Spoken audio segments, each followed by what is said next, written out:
Good morning and welcome to the Shielded Prepper, and today is a great day. Every article I was reading this morning, I could connect to preparedness. You too, right? When you read things, you're probably a lot like me and can connect information to preparedness. And I have 3 articles for you today. One about the snow and food, one about grocery bills in food, and one about discount stores and food. So let's get into it, shall we? It's a good morning, and it's cold here still. The first one I have here is out of CBS Los Angeles, and this is an update on the snow. Volunteers distribute food outside of Crestline's destroyed grocery store. Not grocery stores, not Crestline's destroyed grocery store. Help continues to pour into San Bernardino's mountain communities ravaged by this historic storm. This is a big deal. There's still lots of people absolutely suffering. Let's continue. The World Central Kitchen joined the ever-growing list of volunteers helping residents rebound after the town buckled under the immense amount of snow.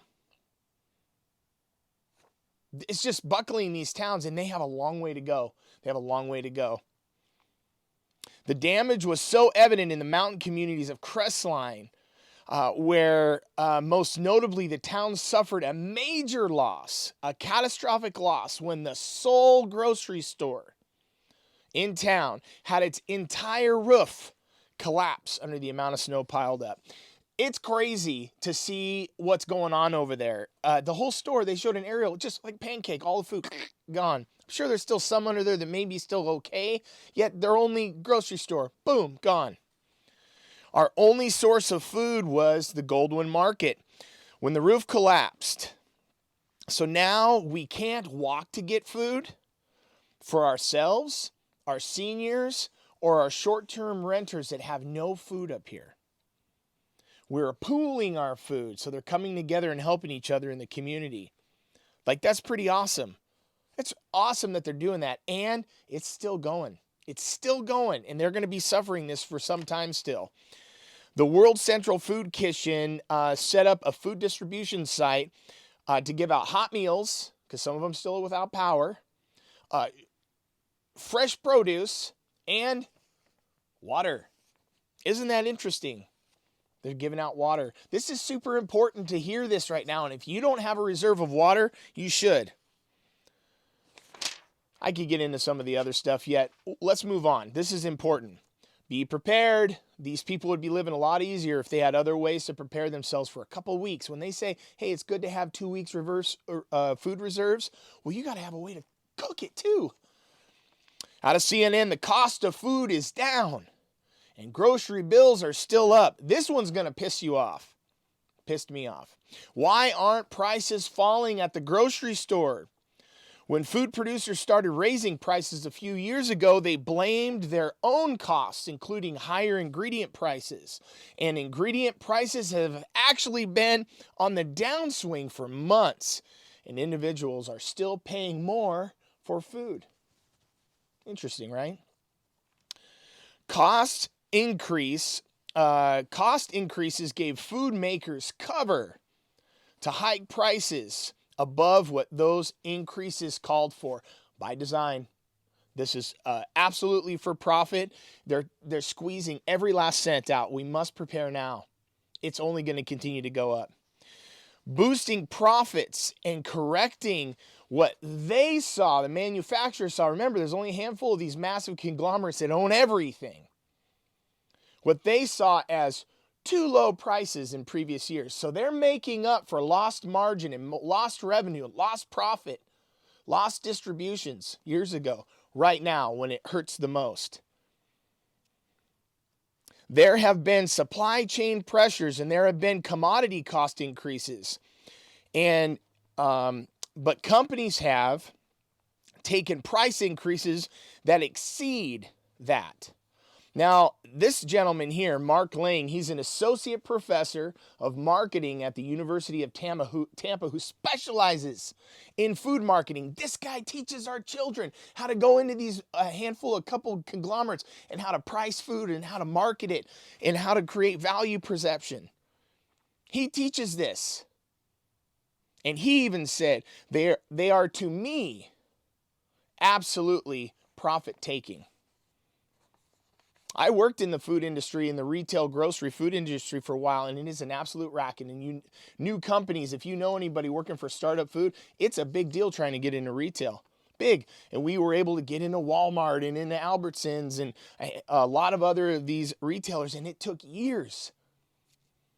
They're about their bottom line, 100%. During the companies are maintaining, let's back up here. ConAgra, Hershey's, PepsiCo, and Coca-Cola all reported higher profits over the recent quarters, year over year. Companies are maintaining elevated prices or continuing to increase them at a time when many Americans are struggling to pay for food, especially, here's this word again, as pandemic-era food stamp benefits expire. This is changing the cost of living for everybody, and it reduces the standard of living for all of us. Stock up now. It's only going to increase. They're going to keep squeezing it. And this is on purpose. They're all working. This is all connected. During the fourth quarter of earnings, on a call, Coca-Cola's CEO was being asked questions by these reporters, and they were pushing back how the retailers are pushing back on the pricing that Coca-Cola has. And this is what their CEO said. What a braggadocious dude. He said, this is rich. We've earned the right to price with the customers, said CEO James Quincy. If it can demonstrate that people will pay more for Coke, it can convince retailers that higher prices will be good for them too. So if we charge more as Coke, we make more, and because you're charging 25 cents more per bottle, you're going to make 2 cents more.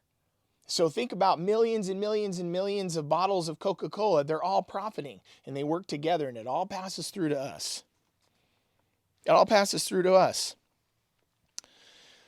Quincy said it plans to continue to raise prices globally. Nothing that input costs are still higher than he was noting that input costs are still higher than usual.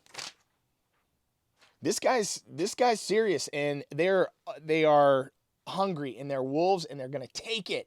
So be prepared and watch this.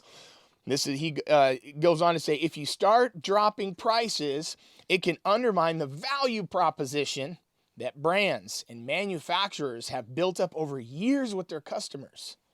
Lower prices could, for example, make people think food quality has gone down, or make them think we're paying too much for these foods in the first place.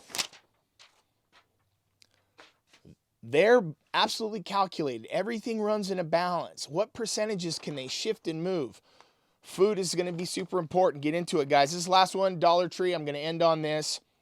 This TikToker working for Dollar Tree is bringing attention how she's surviving for months, I think 8 months now, on $35 a week on Dollar Tree food. And Dollar Tree is coming for these major grocery stores. They're increasing the size of their frozen and their refrigerated cold cases, and then they're offering smaller portions between $1.25 up to $5 for fresh hamburgers and chickens and such. And they know that they are going to compete. They're going to take that lower income group that is increasing in size, that percentage, and they're going to draw them in. They went from $1 to $1.25, and now they have many items between $3 and $5. They're going to take you in because they have all these other products. It's like a little tiny Walmart, less expensive. And it's important, and people that know that don't have a lot of money understand this. And I've read over these multiple times. You're not just stocking for yourselves, you're preparing for others.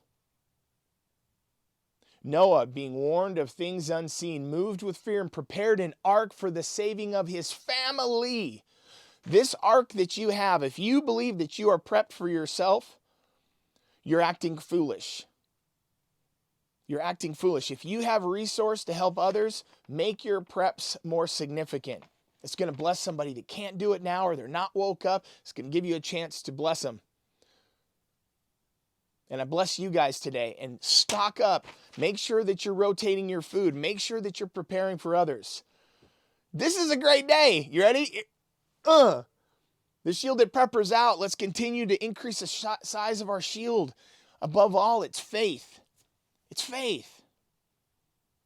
I really honor you guys today, and I enjoy doing this stuff. And the more I'm reading about it, the bigger the understanding is, and what we focus on expands. So let's continue to focus on how we can add value to a lot of people, and let's have a great day. Talk to you guys later.